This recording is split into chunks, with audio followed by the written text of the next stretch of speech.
Part kemarin berakhir dengan beberapa kejadian yang terjadi, dan sedikit demi sedikit akhirnya terungkap beberapa hal dan alasan sang tokoh utama bisa masuk ke dalam game.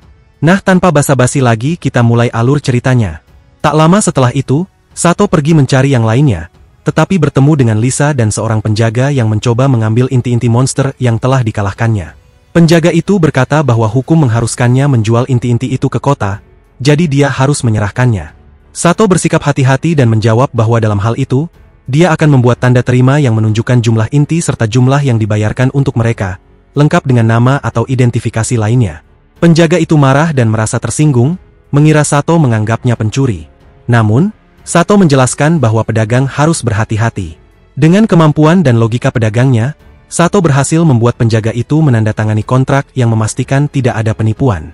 Pada akhirnya, penginapan menyiapkan makan malam khusus sebagai ucapan terima kasih karena telah melindungi mereka. Sato melihat bahwa Lulu masih merasa tidak enak badan, jadi dia khawatir dan memutuskan untuk mencari apotek.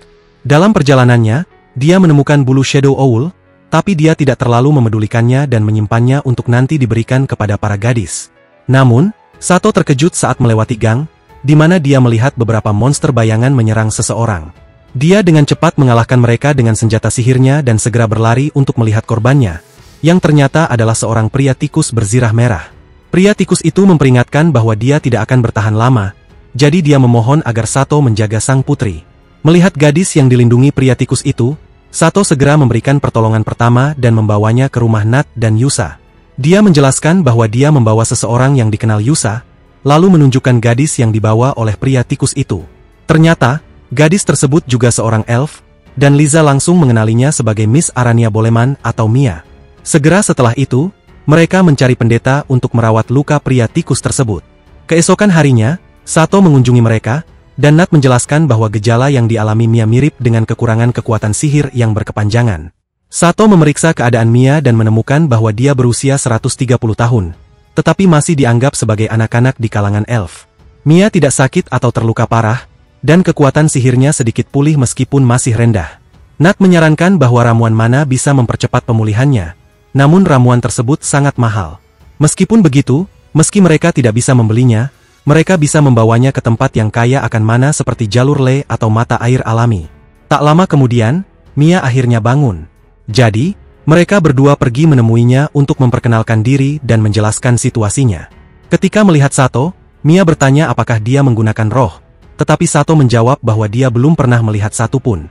Nat menjelaskan bahwa hanya orang-orang dengan penglihatan spiritual yang bisa melihat roh, dan ketika memeriksa informasi tentang Mia, Sato menemukan bahwa dia memiliki kemampuan tersebut. Tak lama setelah itu, Sato bertanya seperti apa roh-roh itu, tapi Mia hanya menjawab bahwa mereka lembut dan bercahaya. Setelah menghabiskan sore bersama Mia dan belajar lebih banyak tentang roh dan bahasa elf, Sato kembali kepada para gadis dan menceritakan tentang sang putri. Mereka semua sangat bersemangat mendengar cerita tersebut, jadi Sato membawa mereka untuk bertemu Mia pada sore itu. Sementara mereka saling berkenalan, Sato berbicara dengan Nat. Dia bertanya apakah Sato memiliki kereta. Sato menjawab bahwa dia hanya memiliki kuda, tapi kuda-kuda itu kabur karena hujan bintang. Nat kemudian menawarkan sebuah kereta, karena seorang pedagang yang dikenal bosnya akan segera pensiun dan menjual kereta dengan 2 kuda. Sato ragu sejenak dan mempertimbangkan untuk menolak tawaran itu karena dia tidak memiliki pengalaman mengendarai kereta. Namun, Lulu memberitahu bahwa dia pernah mengendarai kereta kuda sebelumnya, sehingga akhirnya Sato menerima tawaran itu, dengan mengandalkan Lulu untuk mengajarinya. Keesokan harinya, Sato dan para gadis pergi keluar untuk latihan berkemah dan menyesuaikan diri dengan kehidupan di alam.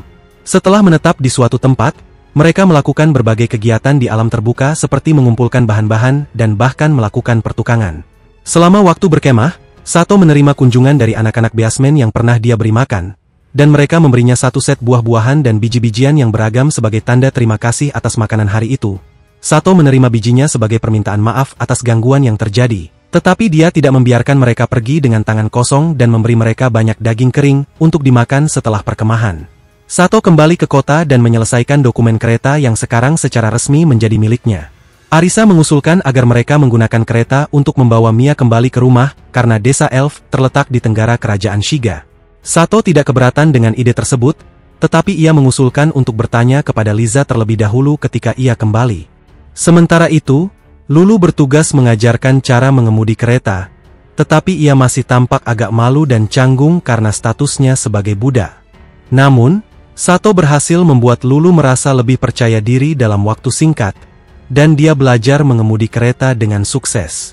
Namun, cuaca tiba-tiba berubah, dan di sepanjang perjalanan, Sato mendeteksi kehadiran yang kuat, yang ternyata berasal dari burung hantu hitam.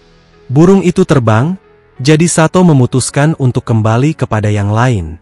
Saat tiba, dia melihat Mia sudah jauh lebih baik karena Liza telah memberinya beberapa ramuan yang sangat membantu.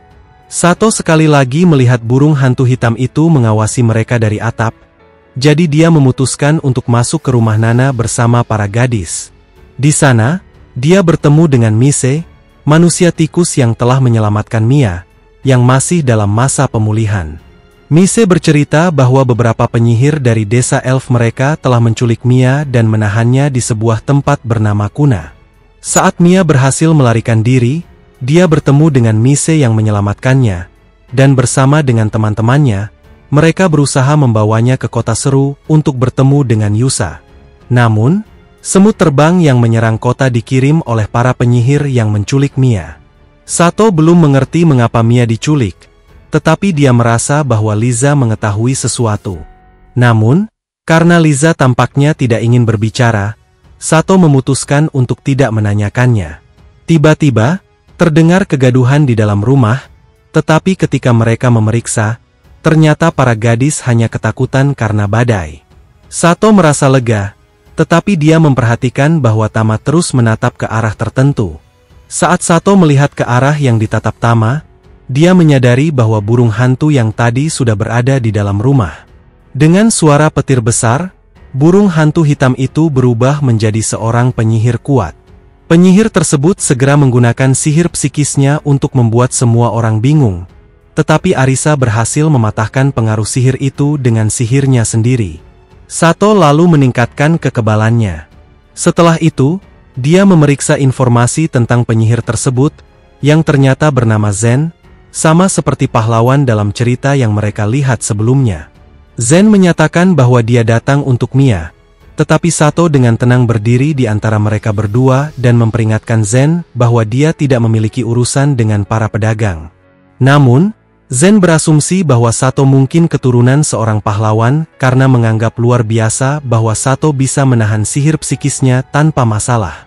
Sato hanya mengatakan bahwa dia tidak bisa membiarkan Mia dibawa pergi tanpa persetujuannya. Tetapi Zen menjawab bahwa dalam hal ini dia harus menghabisi mereka semua.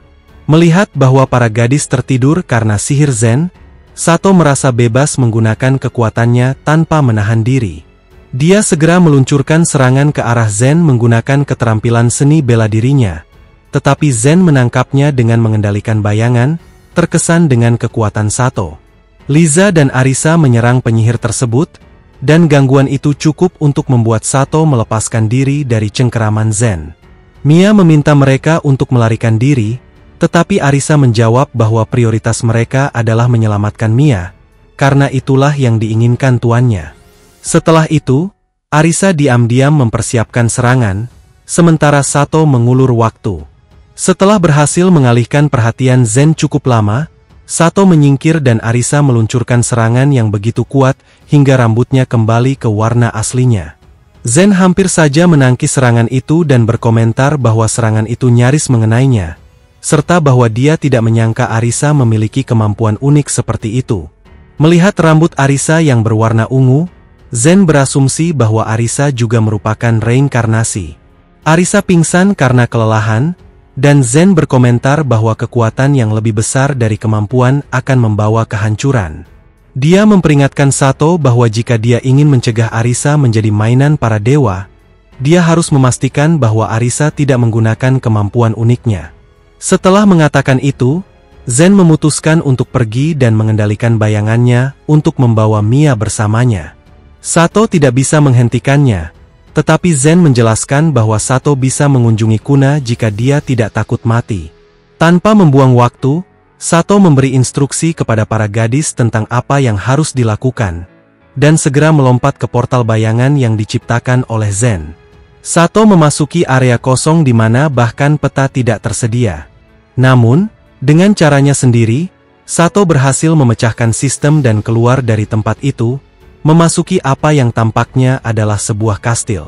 Zen terkejut melihat Sato di sana, tidak percaya bahwa Sato berhasil melarikan diri dari penjara bayangannya. Sato menjelaskan bahwa dia menggunakan amulet cahaya membuat sihir tidak berfungsi padanya. Namun Zen mengatakan bahwa ujian harus diberikan secara adil dan dia tidak bisa curang. Hanya mereka yang telah menaklukkan Cuna yang bisa mencapai tempat itu, dan hanya seorang pahlawan yang bisa melakukannya. Zen menyatakan bahwa hanya seseorang seperti itu yang akan mendapatkan hak untuk bertarung dengannya, Raja Abadi, yang tidak akan pernah bisa mati selama dia memiliki perlindungan dari Tuhan. Satu mencoba berlari ke arah Mia, tetapi Zen mengirimnya keluar dari aula utama, meninggalkannya di luar Cuna, yang ternyata merupakan pohon raksasa. Tanpa membuang waktu, Sang Sato mengalahkan semua monster di jalannya sampai dia tiba di pintu masuk, di mana ada teks dalam bahasa elf. Menggunakan kemampuan khusus, dia berhasil membaca bahwa tempat itu merupakan institut pelatihan elf, sehingga mekanisme pendukung kehidupan hanya akan berfungsi dengan elf. Tidak ada pembatasan bagi siapapun yang ingin memasuki area pelatihan, tetapi mereka harus melakukannya dengan kehati-hatian. Sato memutuskan untuk mengikuti aturan karena dia tidak ingin dihukum. Saat masuk, dia mengalahkan berbagai jenis musuh dan menemukan bahwa ada sekitar 200 lantai di tempat itu. Berbeda dengan labirin Seiryu, Cuna lebih mirip permainan, karena semakin jauh dia maju, semakin kuat musuh-musuhnya. Sang Sato terus maju sampai menemukan sebuah lantai di mana seorang peri sedang tidur dan terbangun dengan suasana hati yang buruk karena tidak memiliki kekuatan sihir. Namun, ketika melihat protagonis, peri itu menjadi sangat tertarik dan memintanya untuk menjadi miliknya. Sato menolaknya dengan tenang, tetapi peri itu tiba-tiba mengambil kekuatan sihir darinya dengan ciuman. Karena itu, peri tersebut merasa puas dan menunjukkan sebuah koridor tersembunyi menuju ruangan seseorang bernama Toras Yuya. Saat masuk, Sato melihat bahwa ruangan itu seperti laboratorium dan menemukan bahwa Tayuya adalah orang yang menciptakan Cuna. Dalam entry diary, Tayuya menceritakan bahwa Cuna diciptakan untuk menanamkan keinginan untuk bertahan hidup pada para elf yang dalam bahaya sebelum kematian mereka. Toras Yuya memutuskan untuk menyegel tempat itu sampai teman-temannya membutuhkannya lagi, dengan keyakinan bahwa suatu hari para elf akan memimpin ras-ras dunia kembali. Sato kini mengerti mengapa mereka membutuhkan Mia, jadi dia memutuskan untuk terus maju dan meminta peri itu membawanya ke lantai tertinggi yang bisa dicapainya. Peri tersebut kemudian memindahkannya ke lantai 100, di ruang kesatria penjaga, di mana dia menemukan trio gadis homunculus bersama seorang penjaga besar. Mereka bersiap untuk bertarung dengan tenang. Sato mengingat bahwa homunculus adalah kecerdasan buatan yang diciptakan dengan alkimia. Mereka menjelaskan bahwa untuk melanjutkan, Sato harus mengalahkan penjaga, tetapi Sato berhasil mengalahkannya dengan satu serangan. Kelompok homunculus kemudian berpisah, dan dua dari mereka menyerah, meninggalkan nomor 7 sebagai pemimpin. Sato hanya membuatnya pingsan dan meninggalkannya di tempat yang aman untuk melanjutkan penyelidikannya. Saat terus maju, dia bertemu peri lain yang membawanya ke lantai 180. Sato mengalahkan semua musuh hingga mencapai puncak. Akhirnya, Zen mengakui bahwa dia tidak menyangka Sato akan sampai di sana secepat itu.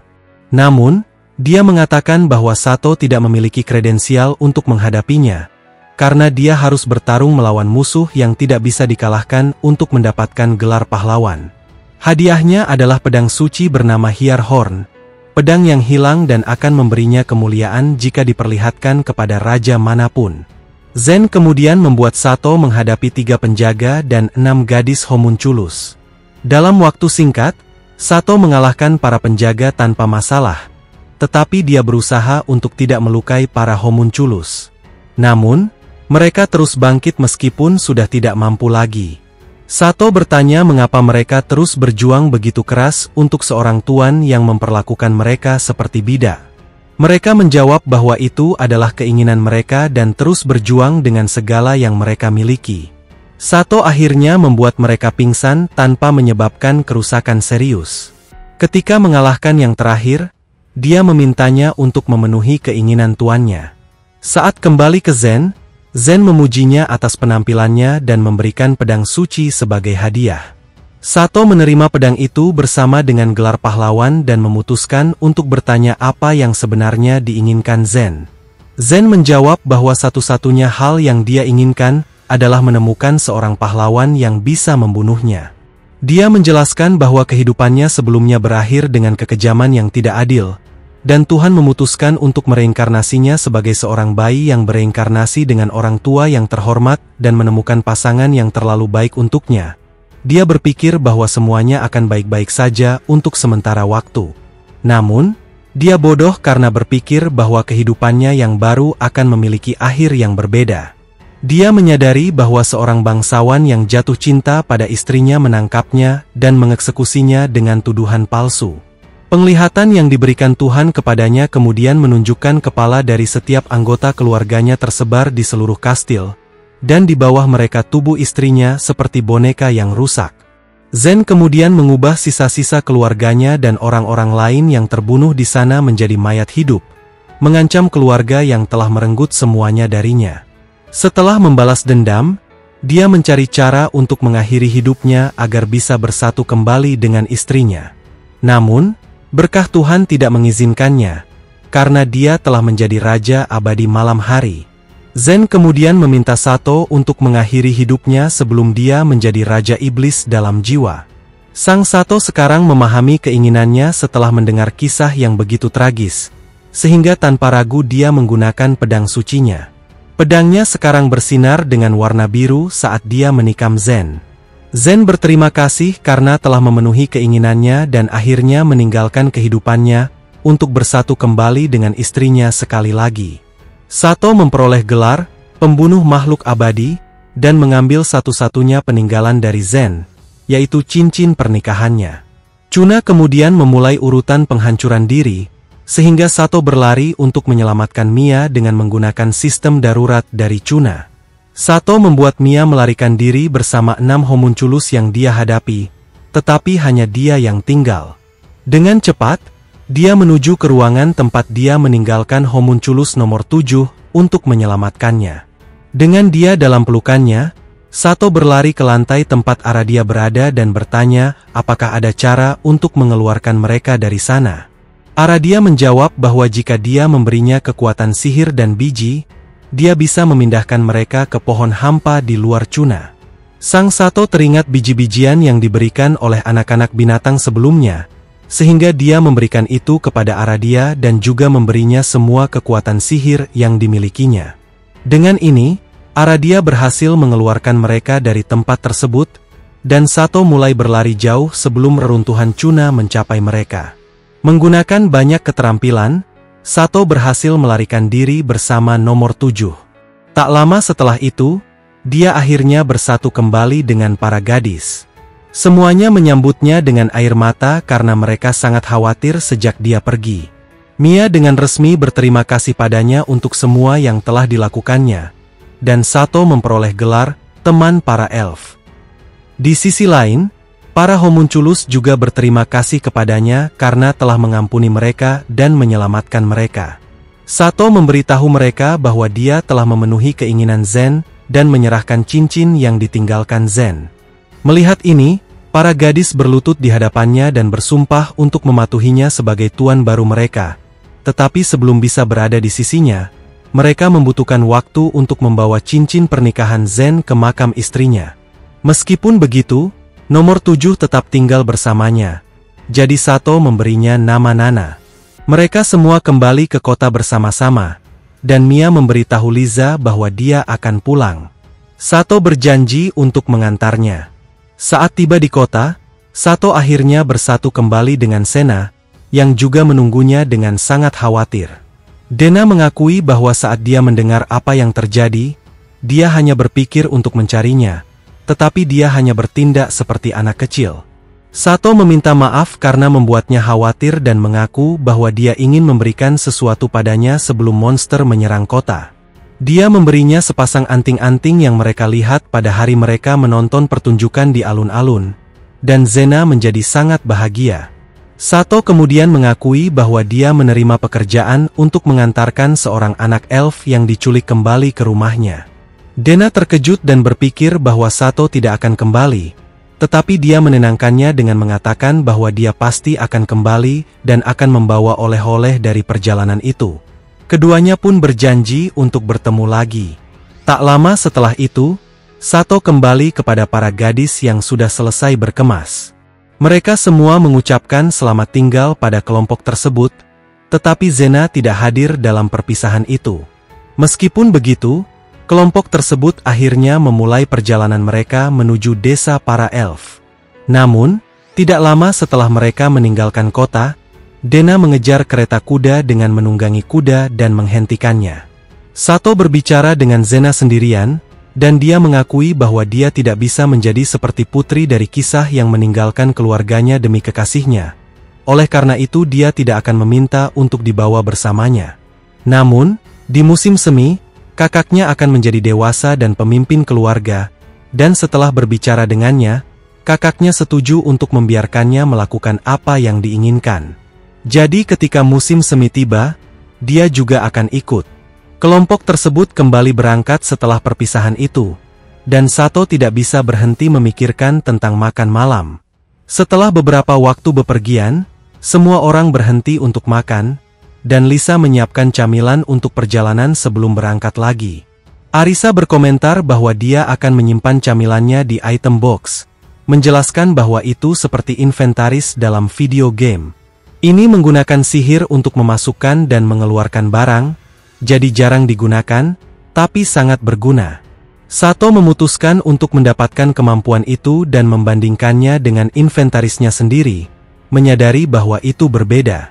Meski begitu, dia memutuskan untuk mempelajarinya dengan hati-hati nanti, dan mengingatkan para gadis untuk menyelesaikan tugas mereka sebelum berangkat. Sato menyiapkan bantal agar mereka bisa bepergian dengan lebih nyaman, dan juga membuat boneka untuk anak-anak. Tak lama setelah itu, mereka melanjutkan perjalanan panjang mereka. Sampai mereka berhenti lagi, Sato memutuskan untuk tinggal sedikit lebih lama agar kuda-kuda bisa beristirahat. Selain itu, dia ingin anak-anak bersenang-senang lebih lama, jadi sebagai permainan, dia memberi mereka misi untuk memeriksa beberapa batu di daerah tersebut. Pochi, Tama, dan Arisa berlari dengan penuh semangat untuk menjelajahi area itu, sementara Sato menghabiskan lebih banyak waktu dengan Mia dan yang lainnya. Namun, tak lama setelah itu, Arisa mencarinya dan menunjukkan bahwa dia menemukan sebuah batu story, sehingga mencurigai ada kuil di dekatnya. Sato sangat terkejut dan merasa seperti pernah melihatnya sebelumnya. Tiba-tiba dia mendengar suara seorang wanita yang memanggil nama aslinya dan mengatakan kepadanya untuk tidak melupakan bahwa mereka akan selalu bersama. Suara wanita lain mengatakan bahwa tidak peduli dunia atau era mana, dia akan selalu menjadi Ichiro. Sang Sato mengingat dirinya sendiri saat masih kecil di sebuah kuil, bertanya kepada teman masa kecilnya apakah reinkarnasi itu nyata. Temannya menjawab bahwa itu nyata, tetapi tidak cukup hanya dengan bereinkarnasi. Tiba-tiba, Sato mengingat bahwa kuil itu berada di dekat rumah kakeknya. Gadis berambut aneh itu mengatakan bahwa hidup manusia dan dewa berbeda. Untuk bisa bersama, diperlukan intervensi ilahi. Di sana, Sato mengingat seseorang menari kagura, sebuah tarian yang didedikasikan untuk seorang dewi yang jatuh cinta dengan manusia. Sebelum dia bisa mengetahui lebih banyak, Arisa membangunkannya, berseru bahwa dia tidak boleh tertidur di tempat seperti itu. Setelah berpikir sebentar, Sato berkomentar bahwa itu tampaknya adalah travel gate yang rusak, sebuah pintu yang berfungsi untuk teleportasi. Arisa terkejut dan bertanya apakah dia bisa memperbaikinya, tetapi Sato menjawab bahwa itu mustahil dan memutuskan untuk kembali ke yang lain. Setelah hari yang begitu sibuk, perburuan membuat mereka lapar, jadi Arisa menawarkan makanan yang dia simpan di item box-nya. Tapi dia mengeluh bahwa itu tidak menjaga makanan tetap hangat. Perjalanan berlanjut, dan setiap hari Sato sibuk mempelajari sihir dari sebuah buku yang dia dapatkan setelah mengalahkan Zen. Sepanjang perjalanan, Sato meneliti rumus mantra, tapi dia terganggu ketika melihat di peta bahwa sebuah kereta yang berisi manusia tikus mendekat. Dia segera menghentikan kereta itu untuk melihat mereka, dan Mia sangat senang bisa bertemu mereka kembali karena rupanya mereka adalah teman Mise yang pernah menjadi umpan agar Mia bisa melarikan diri dari Chuna. Setelah pertemuan emosional itu, manusia tikus itu mendahului mereka untuk melakukan sesuatu, berjanji akan bertemu mereka lagi nanti. Oleh karena itu, Sato dan yang lainnya memutuskan untuk berkemah dan berburu sesuatu untuk makan malam. Mia membantu Sato dengan mantra-mantra baru yang ia rumuskan, dan semuanya sukses. Bahkan saat semua orang tidur, Sato terus mempelajari sihir untuk menciptakan lebih banyak mantra, dan dia juga memutuskan untuk membandingkan inventarisnya. Dengan kotak item yang disebutkan oleh Arisa, mereka mencoba menyimpan berbagai barang. Meskipun begitu, kotak item ternyata lebih rendah daripada inventarisnya. Namun, dia menyadari bahwa barang-barang yang disimpan di dalam kotak item berubah seiring waktu. Sementara barang-barang yang disimpan di inventaris tetap dalam kondisi saat disimpan dan tidak berubah seiring waktu. Keesokan harinya, kelompok tersebut melanjutkan perjalanan sampai mereka bertemu kembali dengan manusia tikus. Ketika semuanya berkumpul, mereka memutuskan untuk mengunjungi makam manusia tikus yang mereka buat untuk menghormati mereka yang telah gugur melindungi Mia. Mia mendekati makam itu dan berterima kasih kepada semua yang telah membantunya. Kemudian dia melafalkan ritual suci agar mereka yang telah tiada beristirahat dengan tenang. Tak lama setelah itu, rekannya mendekati Sato dan memberinya sebuah lonceng, menjelaskan bahwa lonceng tersebut dibuat oleh elf. Karena Mia sudah mempercayainya, rekannya mengakui bahwa Sato layak untuk memilikinya. Manusia tikus berpamitan dengan kelompok tersebut, dan setelah itu kelompok melanjutkan perjalanan mereka sampai mereka tiba di kota berikutnya. Saat tiba di sana, kebetulan mereka bertemu dengan seorang petugas yang pernah mencoba mengambil inti monster dari Lisa di Seryu. Petugas tersebut pergi setelah menyerang beberapa warga. Sato kemudian mendekati mereka dan menawarkan ramuan untuk menyembuhkan luka-luka mereka. Mereka ragu untuk menerimanya karena ramuan itu terlalu mahal. Tetapi Sato bersikeras, dan akhirnya mereka menggunakan ramuan tersebut, pulih seketika. Sato merasa lega mengetahui bahwa ramuan itu bahkan bisa menyembuhkan patah tulang dan kembali ke kelompok setelah pasangan warga tersebut mengucapkan terima kasih. Arisa berkomentar bahwa Sato sangat murah hati, tetapi dia harus memastikan untuk menyimpan ramuan untuk situasi darurat. Sato menganggap itu ide yang bagus, sehingga ia memutuskan untuk belajar alkimia agar bisa membuat ramuannya sendiri. Tak lama setelah itu, ia memperoleh keterampilan formulasi dan mulai berlatih alkimia dan transmutasi. Setelah mempelajari yang diperlukan, Sato berhasil membuat ramuan pertamanya yang ternyata berkualitas tinggi. Namun, ia menemukan bahwa jika ramuan tersebut tidak disimpan dalam botol khusus, kualitasnya akan menurun. Ini karena botol-botol khusus tersebut memiliki lingkaran sihir yang dibuat dengan tinta khusus. Melihat bahwa bahan-bahannya hampir habis, Sato memutuskan untuk membeli lebih banyak. Jadi keesokan harinya mereka pergi ke kota terdekat, Kota Nu. Saat melihat peta, dia menyadari bahwa berbeda dengan Seryu, banyak area di peta yang kosong, jadi dia memutuskan untuk menyelidikinya nanti. Untuk saat ini, dia memutuskan untuk pergi ke toko alkimia yang pemiliknya adalah seorang wanita bernama Len Maris. Sato bertanya tentang semua yang dia butuhkan. Tetapi ketika menanyakan tentang botol khusus, Len Maris mengatakan bahwa dia tidak punya lagi karena pelanggan terakhir yang datang membeli semua botol sebelum dia tiba. Mereka memiliki surat perintah penyitaan dengan segel Vicero Sedum, jadi dia tidak bisa berbuat apa-apa. Meski begitu, dia mengatakan bahwa jika Sato benar-benar membutuhkannya sekarang, dia harus pergi langsung ke pembuat tembikar untuk membelinya. Setelah mendapatkan informasi tersebut, Sato memutuskan untuk menundanya untuk hari itu dan sebagai gantinya melengkapi dirinya dengan beberapa mantra yang dia beli secara diam-diam. Pada malam hari, dia memutuskan untuk pergi ke area kosong yang dia lihat di peta sebelumnya dan menembus penghalang sihir di hutan.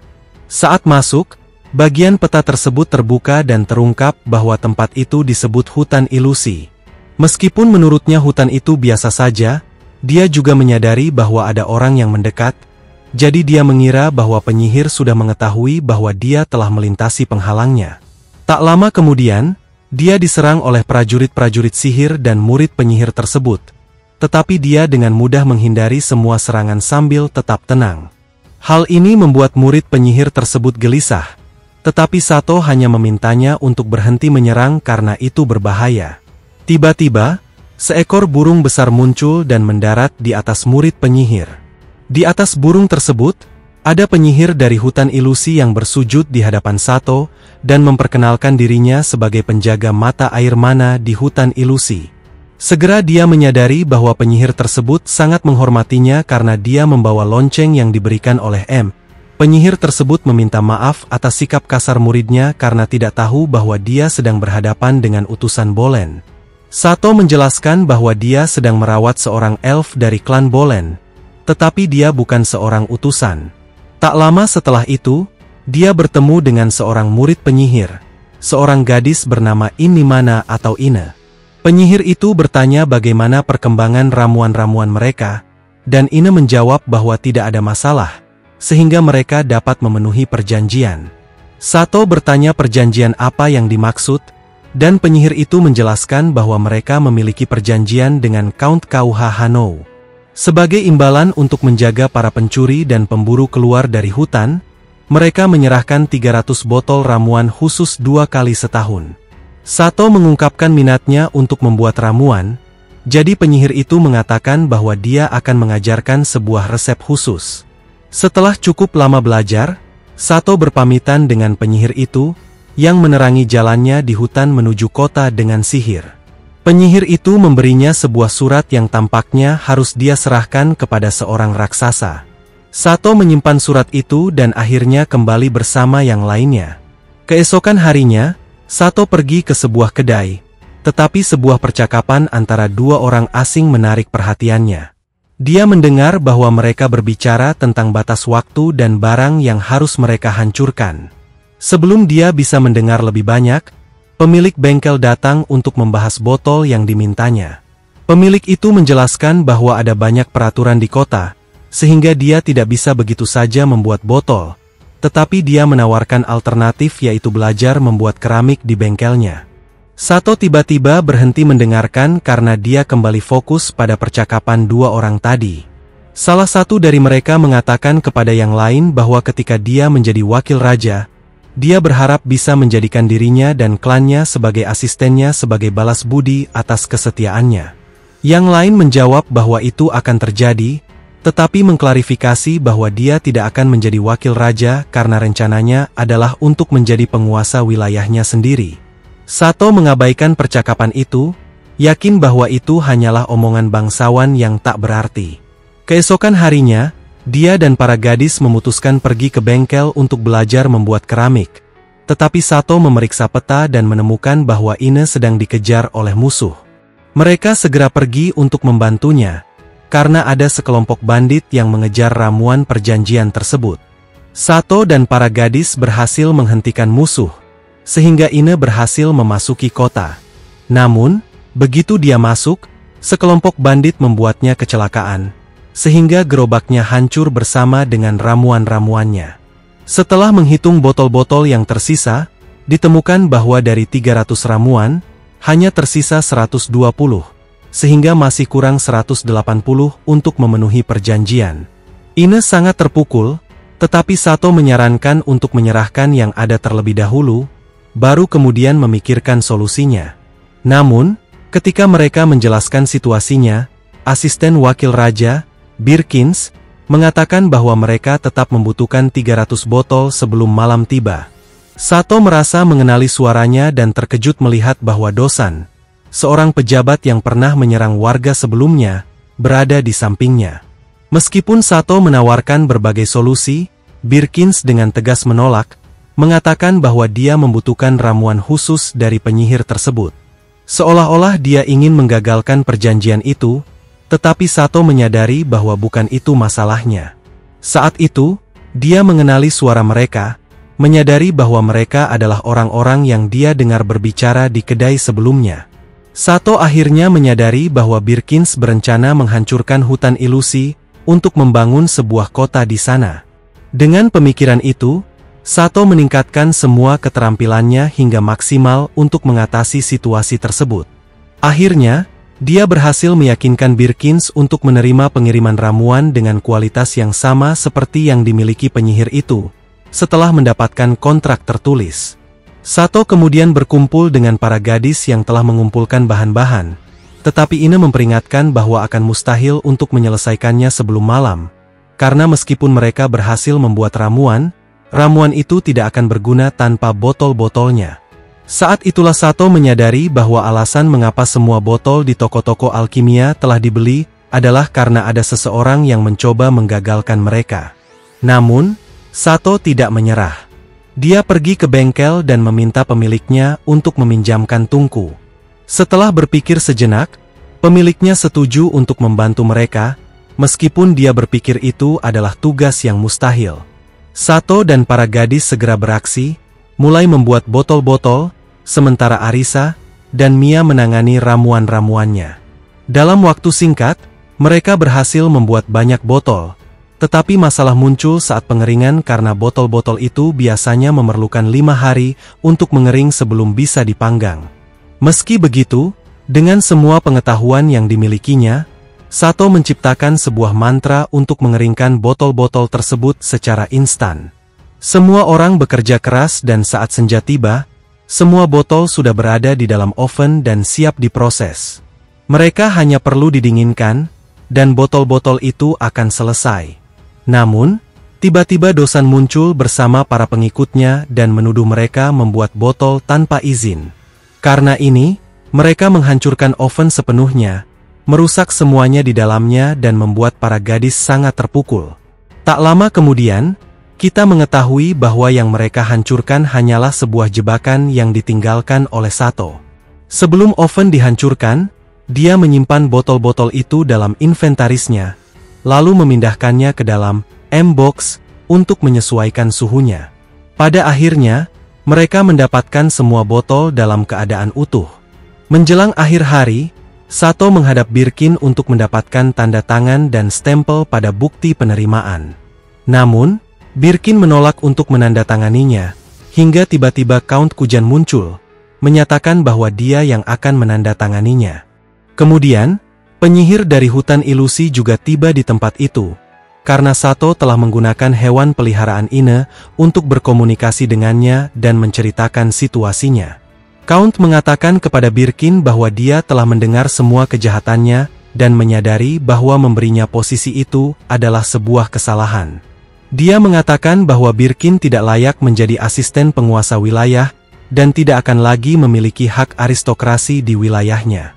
Pada saat itu, Birkin menyerang, tetapi serangannya sia-sia karena mustahil melukai Count di wilayahnya sendiri. Count kemudian mengatakan bahwa Birkin akan membayar dengan nyawanya atas pengkhianatannya. Namun, sebelum Count bisa menyerangnya, Sato menghentikan Birkin dan Dosan dengan cepat. Count terkejut dan bertanya mengapa Sato ikut campur, tetapi Sato hanya menjawab bahwa itu karena ada anak-anak di sana. Setelah semuanya selesai, kelompok itu bersiap untuk pergi. Penyihir dan Ine berterima kasih kepada Sato dan sebagai tanda penghargaan, mereka memberinya sebuah lentera ajaib, serta Sato mendapatkan gelar teman penyihir.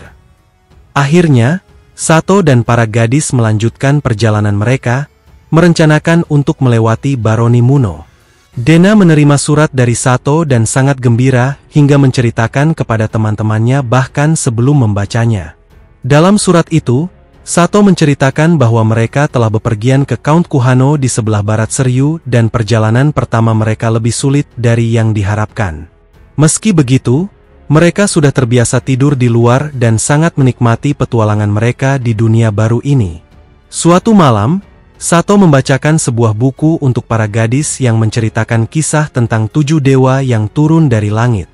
Seiring waktu, jumlah dewa itu menjadi 9. Yang ke-8 adalah Dewa Naga, yang sebenarnya sudah ada sebelum 7 dewa lainnya tetapi sedang tertidur. Yang ke-9 adalah Dewa Iblis, yang datang dari dunia lain. Karena sangat egois, ia menciptakan iblis-iblis yang menyembahnya. Iblis-iblis itu mengganggu ras-ras lain, sehingga manusia meminta kepada Dewi Muda untuk memberi mereka kekuatan untuk melawan iblis-iblis itu. Dewi Muda tersebut kemudian berdiskusi dengan Dewa Naga, yang mengajarinya mantra untuk memanggil para pahlawan, yaitu sihir harapan.